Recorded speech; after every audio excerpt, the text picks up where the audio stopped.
Dear student, आज का जो हमारा टॉपिक है general introduction of hard and soft acid and base.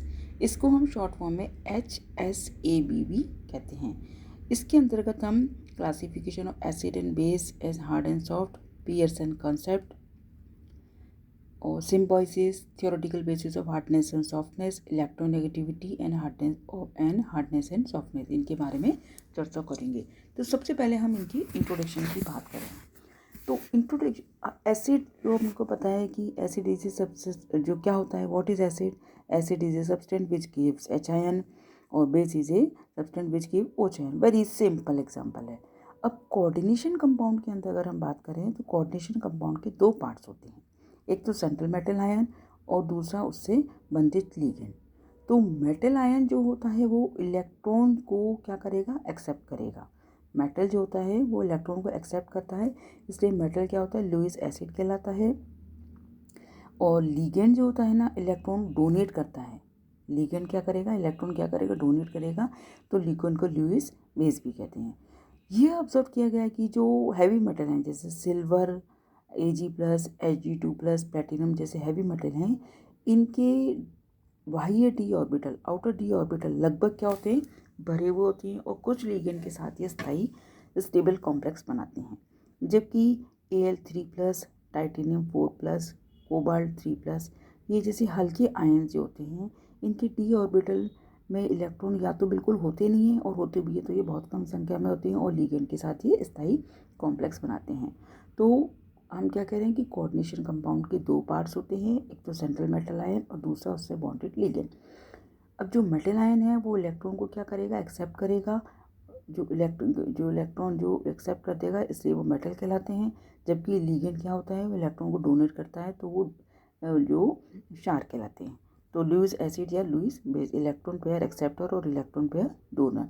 और ये हम बता ही रहे हैं कि जो हैवी मेटल्स होते हैं, जो जिनके लगभग डी ऑर्बिटल्स पूर्ण रूप से भरे हुए होते हैं, और लाइट मेटल ये भी जो है कुछ लिगेंड के साथ स्टेबल कॉम्प्लेक्स बनाते हैं। तो इन प्रकृति इसके आधार पर आर्लेंड, चैट एंड डेविस इन्हें बॉन्डिंग की जो प्रेफरेंशियल बॉन्डिंग के आधार पर धातु आयन तथा लिगेंड को दो पार्ट्स में डिवाइड किया गया, क्लास ए और क्लास बी। अब क्लास ए में जो है वो alkali and alkaline earth metal ion, aluminium 3+, silicon 4+, high oxidation जो स्टेट वाली फर्स्ट ट्रांजिशन सीरीज के metal ion, for example titanium 4+, chromium 3+, iron 3+, cobalt 3+, तथा H+ आदि जो है वो क्लास ए वर्ग में आ रहे हैं। और क्लास बी में कौन से मेटल आ रहे हैं, copper plus, silver plus, gold plus, Hg+, Pd+, cadmium +2+, platinum 2+, mercury 2+, जैसे निम्न ऑक्सीडेशन स्टेट वाले हैवी मेटल आते हैं। तो आयरन एंड इनकी मेटल की प्रिपरेशन की बॉन्डिंग के आधार पर इनको दो पार्ट्स में डिवाइड किया, क्लास ए और क्लास बी मेटल हैं। अब ये जो इनसे हम देखते हैं कि क्लास ए के जो मेटल धातु आयन होते हैं ये साइज़ में छोटे होते हैं, छोटे आकार तथा हाई जो उच्च आवेश के कारण आसानी से क्या हो जाते हैं, पोलराइज नहीं होते। जबकि क्लास बी के जो आयन धातु आयन हैं अपने बड़े आकार तथा कम धनावेश के कारण आसानी से पोलराइज हो जाते हैं। तो मेटल के साथ स्थायी कॉम्प्लेक्स बनाने की क्षमता के आधार पर, वो तो क्या मेटल था, अब लिगेंड को भी दो पार्ट्स में डिवाइड किया गया, क्लास ए और क्लास बी मेटल आयन। तो लिगेंड के जो वर्ग ए में, क्लास ए में फ्लोराइड, वाटर, अमोनिया जैसे लिगेंड आ रहे हैं जो कि वर्ग ए की धातु के साथ ही स्थायी कॉम्प्लेक्स बनाएंगे। क्लास ए के मेटल और क्लास ए के लिगेंड के साथ ही कॉम्प्लेक्स बनाएंगे। और इसी प्रकार से क्लास बी के जो मेटल जो लिगेंड है, फॉस्फीन, थायोईथर, ये बी के लिगेंड हैं, क्योंकि ये भी बी धातु जो क्लास बी मेटल आयन के साथ स्थायी कॉम्प्लेक्स बनाते हैं। तो टेबल में हमने दिया हुआ है, इस टेबल में हम देखें कि क्लास ए के मेटल आयन के साथ स्थायी कॉम्प्लेक्स बनाने की प्रवृत्ति, और ये इस लिगेंड की क्लास बी के मेटल आयन के साथ स्थायी कॉम्प्लेक्स बनाने की प्रवृत्ति। तो इस टेबल से हम देखें कि जो क्लास ए के जो लिगेंड हैं, डोनर परमाणु जैसे for example nitrogen, oxygen, fluorine में अपने छोटे आकार के कारण क्लास ए के मेटल आयन के साथ पोलराइज हो जाएंगे, होने की क्षमता कम होती है, जबकि क्लास बी के जो डोनर एटम होते हैं फास्फोरस सल्फर क्लोराइड में बड़े आकार होने के कारण क्लोराइड करने की क्षमता अधिक होती है। तो इन धातु परमाणु के साथ बी की तुलना बी की धातुएं जो होती हैं जिनकी ध्रुवण की क्षमता अधिक होती है स्थायी कॉम्प्लेक्स बनाती हैं। तो ये अच्छे धातु तथा लिगेंड का ये जो वर्गीकरण है कोऑर्डिनेशन यौगिक की स्टेबिलिटी को समझने में बहुत अत्यधिक सफल रहा है। तो ये जो एक सिंपल जो है class A metal ion, class B metal ion, class A ligand और क्लास बी लिगेंड, ये मेटल के कॉम्प्लेक्स की कोऑर्डिनेशन यौगिक की स्टेबिलिटी को समझने में बहुत ही ज़्यादा सफल रहा। तो इसी के आधार पर तो 1963 में पियर्सन ने क्लास ए तथा क्लास बी के लिए दो अन्य नए उसने शब्द लिए, हार्ड एंड सॉफ्ट। क्लास ए और क्लास बी के लिए क्या शब्द लिया? हार्ड एंड सॉफ्ट लिया।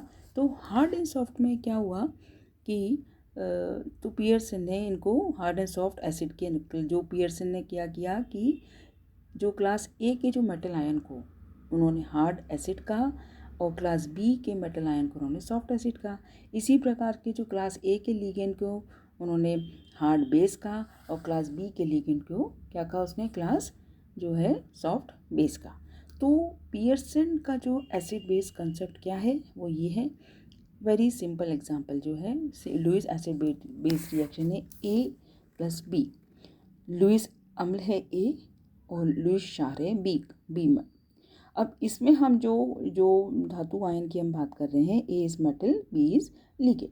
तो मेटल वही है, इलेक्ट्रॉन को एक्सेप्ट करेगा और लिगेंड जो है वो इलेक्ट्रॉन को डोनेट करेगा और ये कोऑर्डिनेशन ये कॉम्प्लेक्स बनेगा, ए और बी के बीच में कॉम्प्लेक्स बनेगा।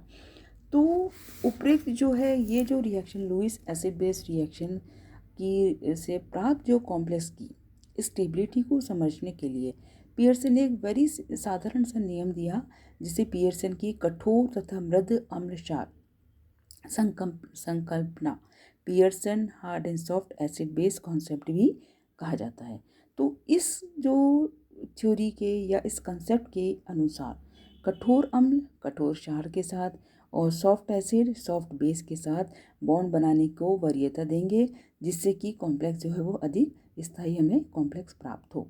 तो जो कॉम्प्लेक्स ए जो है बी तभी अधिक स्थायी होगा जब ए तथा बी दोनों या तो सॉफ्ट होंगे या दोनों ही हार्ड होंगे। इसे हम निम्न प्रकार से भी समझ सकते हैं जो है soft hard acid hard base stable complex, soft acid soft base stable complex, जो हार्ड एसिड सॉफ्ट बेस कम स्टेबल कॉम्प्लेक्स और सॉफ्ट एसिड सॉफ्ट बेस जो है वो कम स्टेबल कॉम्प्लेक्स। तो पियर्सन ने एक सिंपल बेसिक कॉन्सेप्ट जो है आर्लन चैटनर डेविस ने मेटल आयन को उनकी बॉन्डिंग के प्रोफेशन के आधार पर दो पार्ट्स में डिवाइड किया, क्लास ए और बी में।